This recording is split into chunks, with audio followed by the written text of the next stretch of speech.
വൈകുന്നേരം 6 മണി. അമ്പലത്തിന്റെ പിന്നിലെ കിണറിനടുത്ത് മണി മുഴങ്ങുന്ന ശബ്ദം.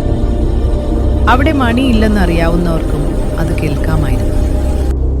മധു ആദ്യമായി അത് കേട്ട ദിവസം ആരോ വിളിക്കുന്നത് പോലെ തോന്നി. അവൻ കിണറിന്റെ അടുത്തേക്ക് പോയി നോക്കി. മധു. പിന്നെയും ആ വിളി കേട്ടു. കിണറിനുള്ളിൽ നോക്കിയപ്പോൾ വെള്ളത്തിൽ സ്വന്തം മുഖം. പക്ഷെ കണ്ണുകൾ ചിമ്മിയില്ല. അവൻ മൊത്തം പരിഭ്രാന്തിയായി. ഒന്നും മനസ്സിലാവാതെ അവൻ പകച്ചു നിന്നുപോയി.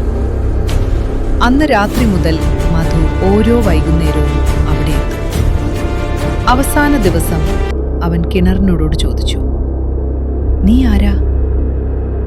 വെള്ളത്തിൽ നിന്നുള്ള മറുപടി, "നീ തന്നെ. ഒന്നുകൂടി അടുത്തേക്ക് വരൂ."